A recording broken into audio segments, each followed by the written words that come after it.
Ja, z letošnjim marcem smo se na kliniki za pediatrijo soočili kar z eno veliko nevšečnostjo, z velikim izzivom. To je okužba z novim virusom in bolezen koronavirus oziroma COVID-19. Na začetku smo precej razmišljali, ker se večina epidemij v svetovni populaciji pri otrocih relativno neugodno kaže. Poznamo vse te otroške nalezljive bolezni, ki so lahko zelo nevarne, zaradi tega tudi ogromno otrok cepimo in poskušamo te bolezni preprečevati. In je bil en velik strah, da se bo tudi ta bolezen v pediatriji pokazala z eno težko klinično sliko. Ampak prve informacije iz Kitajske so bile zelo ugodne. Kazale so, da pri otrocih bolezen poteka zelo blago, če sploh zaznavno, da so izredno redki primeri bolezni COVID-19 pri otrocih, ki potekajo tako hudo, da otroci potrebujejo bolnišnično zdravljenje, da pa so smrti še celo bistveno redkejše. Pravzaprav je v večini primerov bilo v ozadju kakšna druga bolezen. Pa vendarle, podatki, ki so prihajali iz Kitajske, niso 100% zanesljivi in tudi niso preverljivi v drugih populacijah. Se je kasneje izkazalo, da otroci kdaj pa kdaj vendarle zbolijo tudi za hujšo klinično sliko. Po svetu je nekaj sporadičnih primerov otrok, ki imajo tudi resno obliko bolezni.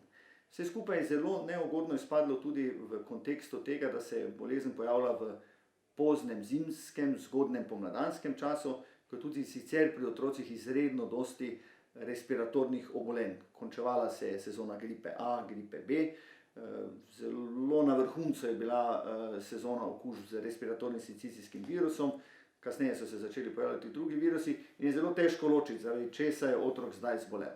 Celo skoraj mnenje je prevladalo, da če je huda klinična slika, je bolj verjetno povzročitelj kakšen drug virus, kot pa bi to bil ravno koronavirus. Ampak človek ne more ničesar prepustiti naključju. Nikoli ne veš, kaj se bo zgodilo, ali se bo klinična slika spremenila s časom in pa v našem okolju. Zato smo kar zgodaj začeli s pripravami na situacijo, ko bi bilo teh bolnikov in bolnikov okuženih s koronavirusom bistveno več, kot smo pričakovali, in ko bi seveda v našo bolnišnico oziroma na našo kliniko to prineslo kar veliko breme. Zato smo zelo hitro, uspešno v sodelovanju z upravo dogovorili prostorske razmere na kliniki za pediatrijo in sprostili 4. nadstropje, v katerem je gostovala otroška kirurgija, in v tem 4. nadstropju vzpostavili tako imenovano sivo cono.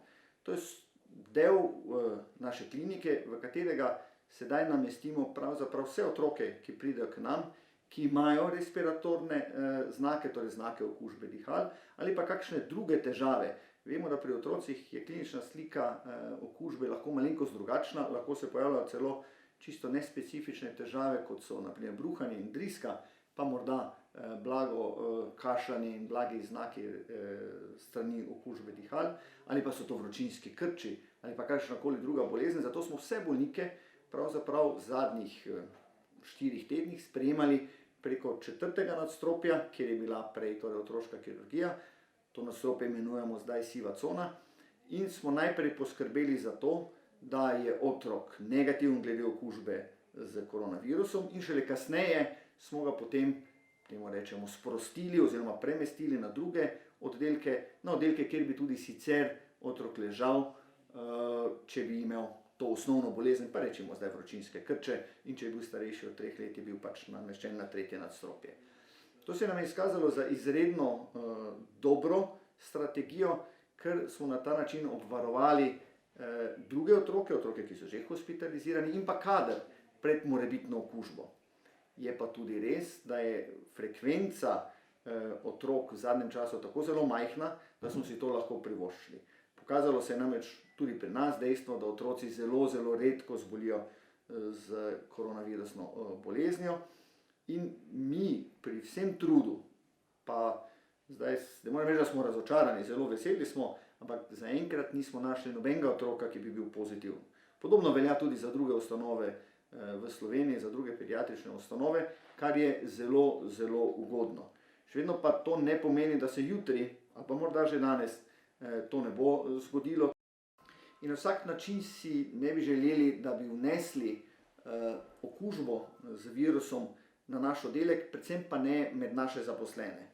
Ker če pa zboli kateri od zaposlenih, pa vemo, to so nas naučile, sedaj že izkušnje iz Slovenije, se bolezen potem lahko zelo, zelo hitro razširi znotraj neke ustanove, predvsem še v času, ko se mi ne zavedamo, da smo okuženi. Zato smo tudi zelo hitro omejili število obiskov, spet nam je šlo na roko tudi dejstvo, da smo že predhodno obiske omejevali zaradi gripe in drugih respiratornih virusov. No, po začetku epidemije koronavirusne bolezni pa smo obiske omejili na skrajno mejo. Pravzaprav pri otrocih je to zelo težko narediti, ker seveda majhni otroci potrebujejo mamo in so upravičeni tudi, ampak pustimo upravičeni, predvsem potrebujejo mamo oziroma enega od staršev ob sebi in smo prišli na to, da je ob otroku lahko res samo zelo zdrav starš in da so obiski omejeni do neke starosti, nad neko starostjo verjetno niti niso potrebni, da so res omejeni samo na eno zdravo osebo v najmanjši možni obliki ali pa najkrajši možni obliki. Enoto za intenzivno terapijo pa smo zaprli pravzaprav v popolnosti. Če so tam predhodno obiski še bili možni, smo se dogovorili dosti smo razmišljali o tem, ampak vendarle sprejeli to odločitev in se dogovorili, da obisko na enoti za intenzivno terapijo ne dovolimo, ker si zelo težko predstavljamo, kako bi lahko upravičevali poslabšanje zdravstvenega stanja teh najhuje bolnih otrok, ki jih oskrbujemo. Približno 10 otrok imamo v tem trenutku na enoti za intenzivno terapijo in to je kar ena kontinuiteta in bi bilo pravzaprav grozno videti, da bi ogrožali življenja teh malih otrok samo zaradi tega, ker smo morda popustili v nekem trenutku in dopustili kakšen obisk. Tudi ta ukrep, torej omejevanja obiskov, se nam je zelo, zelo obrestoval, ker na ta način nismo zasejali virusa med naše in paciente in med naše osebje. In pa pediatri imamo nek svoj način razmišljanja, smo zelo, zelo preventivno usmerjeni, smo tudi med sabo izredno hitro zaznavali tiste, ki bi potencialno bili lahko v stiku z nekom, ki ima morda okužbo z tem novim virusom in je pravzaprav število kolegov, ki so se testirali ali pa ki so bili zaradi takšnih ali drugačnih stikov v samoizolaciji, bilo zelo visoko in tudi tukaj v vsem tem času, verjamem, da je skoraj polovica našega kadra bila na tak ali drugačen način pretestirana oziroma vsaj nekaj časa v samoizolaciji, se je pokazalo, da tudi od osebja nihče niti ni bil bolan, niti ni bil okužen, kar je zelo, zelo pomembno. Je pa res, da je vse skupaj tale epidemija prinesla to, da se sedaj starši, pa kolegi na primarnem nivoju, ne zelo bojijo napotiti, ampak starši se morda celo bojijo iti do zdravnika, kolegi na primarnem nivoju pa izredno malo otrok potem napotijo na nadaljnje vodenje v hospitalno obravnavo, zato imamo kar precejšen upad števila bolnikov. Mislim, da na današnji dan imamo okrog 35 bolnikov, povprečje v tem času je bilo vedno med 60 in 70 v prejšnjih letih, ni za pričakovati, da bi bilo letos kaj drugače. V nekaterih trenutkih smo imeli še celo manj bolnikov, zdaj se zdi, da vendarle nekateri ne morejo več čakati na svoje preglede oziroma na hospitalizacijo. Hospitalizacija seveda je ena stvar, tukaj gledamo nujne bolnike, bolnike, ki rabijo našo obravnavo zdaj, takoj, saj se bi sicer njihovo zdravstveno stanje hitro poslabšalo. Velik izpad pa imamo na tako imenovanih elektivnih posegih ali pa pri ambulantnih pregledih. Pri ambulantnih pregledih pa je problem, to so bolniki, ki našo obravnavo zahtevajo, potrebujejo, pa vendarle je težko reči, da to rabijo danes, jutri, pojutrišnjem. Nerodna situacija pri tej epidemiji je v tem, da ne vemo, kako dolgo bo trajalo in zato ti ukrepi, ki so popolnoma prepovedali vse elektivne, nenujne preglede, se pri pediatriji izredno poznajo in tako v naših ambulantah. Pravzaprav, še ko smo mi pričakovali, da bodo bolniki prišli, so ti v medijih zasledili, da je vse skupaj prepovedano, zato bolnikov pravzaprav ni bilo. Mi smo se hitro prilagodili tudi temu, začeli skozi naše čakalne sezname gledati, kdo je bolnik, ki bi naj prišel na pregled, kdo so tisti, ki bi naj prišli prvič, ki bi naj prišli pod zelo hitro, kdo so tisti, ki bi naj prišli na kontrole, in kontaktirali starše, z njimi dogovorili nek načrt in ugotavljali, kdo je tisti, ki zares potrebuje obravnavo tudi osebno, ali pa vendarle morda je dovolj samo telefonski razgovor in ocena stanja. Pri tistih, ki jih poznamo že 10 let, je včasih morda tudi dovolj 10-minutni, 15-minutni pogovor po telefonu, da ugotovimo, da je stanje stabilno, da nam sami povejo določene stvari, lahko tudi izmere, kakršnekoli, in potem mi skupaj nekaj v partnerskem odnosu starši predpišemo nadaljnjo zdravljenje oziroma se dogovorimo, da se bomo videli nekako po tej epidemiji. Zdaj, s kolegi tukaj smo se dogovorili, da bo verjetno prišel tudi čas udarništva, nekateri od nas se morda tega še spomnimo, da pač zdaj, ko je pacientov nekoliko manj, prihranimo energijo, da ko bo stvar prišla neka sprostitev, ko bo treba pač pogledati vse bolnike, ki jih zdaj morda nismo uspeli, da bomo pač takrat rečemo, stisnili zobe oziroma se nekoliko bolj angažirali in kdaj pač tudi kakšno ambulanto potegnili, ne na račun skrajševanja obravnave tistih, ki jih ta obravnava čaka in ki jo morajo biti, ampak na račun tega, da bomo pač mi kak dan več v službi, ker se nam zdi to zelo pomembno. Ne predstavljam si, da bi to lahko trajalo mesece in to potem ta zaprtost naših ambulant, da se to ne bi odražalo v negativnem zdravju otrok, zato bomo morali na nek način potem vse te otroke pregledati in jim nuditi to oskrbo. Zaenkrat je situacija zelo ugodna. Jaz upam, da bo takšna ostala. Zelo se nam je poznala ta izolacija otrok, torej ko so se zaprle šole, ko otroci v šolah in vrtcih niso več v neposrednem stiku in si ne prenašajo navadnih virusov. Ker če pa bi imeli zdaj poplavo bolanih otrok, ki bi bili okuženi z navadnimi virusi, ki so zelo nevarni, respiratorni sincitiski virus je vsekakor izredno nevaren, tudi gripa A in gripa B puščata hude posledice, pa sedaj so rinovirusi, pneumovirusi, parainfluenca, ogromno je teh mikroorganizmov.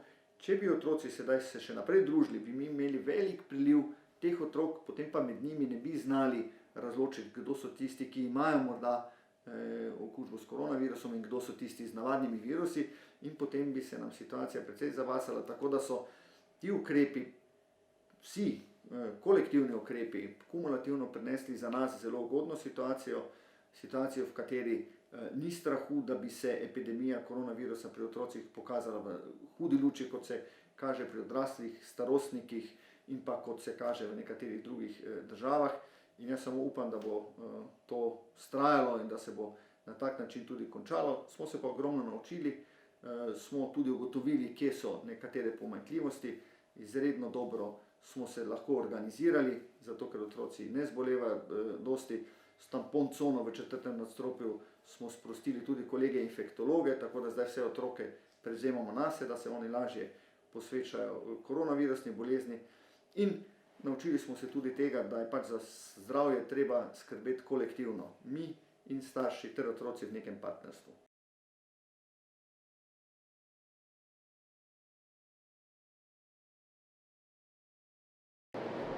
Ja, kot vidite, tukaj je tako imenovana vstopna točka na kliniko za pediatrijo. Že prej smo videli, kako pridemo skozi vrata, kako si vsi obiskovalci, ne glede na to, ali gre za bolnike, ali gre za osebje, ali za servisno službo, vsi razkužijo roke in potem pride do tega ne moremo reči sprejemni pult, ampak informacijske točke, kjer izpolnimo vprašalnik. Za vsakega obiskovalca se izpolni vprašalnik o tem, ali je bil v zadnjih dneh morda bolan, torej ali kazal znake obolenja, ki bi lahko nakazovalo okužbo, izmeri se mu temperatura in hkrati se preveri tudi epidemiološka situacija, ali je možno, da je bil v stiku s kom, ki bi lahko imel koronavirusno bolezen. Vsakega obiskovalca skrbno zapišemo, vse zaposlene na kliniki za pediatrijo pa testiramo dvakrat, ob vstopu v službo in ob izstopu v službo, kot so to navodila in kot se to zdi smiselno, da preprečimo vnos. Šele potem, ko ko so vsa vprašanja odgovorjena negativno, torej ko ni dvoma v to, da bi ta oseba lahko bila kužna oziroma potencialno nevarna, šele takrat lahko vstopi dejansko na kliniko, eventualno do naših ambulant, ki vidite so v tem trenutku dokaj prazne, ali pa potem naprej na oddelek. Če pa zaznamo informacijo, da bi lahko šlo za okužbo z koronavirusom, potem taka oseba, bolnik, otrok, gre v 4. nadstropje v tako imenovano sivo cono naše klinike. Torej, ko zaznamo ali pa ko je že napovedan bolnik, ki bi lahko bil okužen z koronavirusom, ga namestimo v 4. nadstropje. Po posebni poti, da se ne bi križal z drugimi bolniki, otrok pride s starši v 4. nadstropje in potem ga namestimo v eno od takšnih sob, ta je soba za izolacijo, kjer je lahko otrok s staršem, imajo svoje sanitarije, svoj majhen kotiček in potem se tukaj medicinsko osebje oblečeno pač kot je potrebno, samozaščitno, odloča o nadaljnjih ukrepih. Opravimo osnovne preiskave, opravimo obris, preverimo, ali je šlo oziroma ali gre za okužbo z koronavirusom ali ne in potem nadaljujemo zdravljenje, koliko je to potrebno oziroma na kak način je to potrebno. Če je otrok negativen, potem otroka premestimo, torej iz sobe za izolacijo, smo vendarle samo v sivi coni, to ni bolnica, v kateri bi zdravili bolne COVID otroke, zaenkrat se bolne otroke s COVIDom zdravijo oziroma bi se naj zdravili na infekcijski kliniki v Ljubljani, ampak teh otrok na srečo niti ni. Kakorkoli tukaj otroci starši preživijo približno 4, 5, 6 ur, dokler ne prejmemo izvida, v tem času so v komunikaciji s kadrom preko telefona. Dnevno skozi sivo cono pasira nekje 5, kak dan manj, kak dan več otrok, tako da kapacitete tukaj na 4. nadstropju, kjer imamo 6 sob, ki imajo pravzaprav vse omogočeno nekako lastno uporabo sanitarij in pa ta prostor, ki je zaprt, s tem lahko za ta čas shajamo. Bi pa seveda v pogojih večje epidemije ta prostor morda bil nezadosten, ampak imamo tudi rezervni načrt, zaenkrat ni bojazni, da bi ga morali uporabiti. Ja, smo pred vrati enote za intenzivno terapijo otrok, novorojenčkov.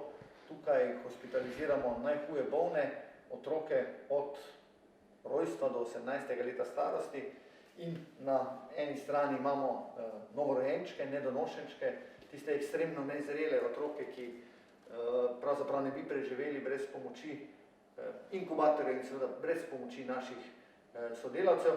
Na drugi strani pa malo starejše otroke, ki so tukaj ali zaradi poškodb ali zaradi kakšnih drugih hudih bolezni. Na enoti za intenzivno terapijo v tem trenutku velja poseben režim, zelo strog režim, obiskov pravzaprav ne dovolimo, zato da ne bi vnesli virusa. Je pa res, da seveda nikoli ne veš, pri bolniku, ki je hudo, ekstremno hudo bolan, moraš reagirati takoj in tudi, če bi bil okužen, bi to izvedeli šele kasneje. Zaenkrat se nam tudi tu ni ponesrečilo oziroma nismo imeli primera, ko bi kakšen otrok z pozitivnim brisom oziroma z okužbo bil hospitaliziran, vendar smo na to pripravljeni in pač pri vsakem postopamo z vso skrbnostjo.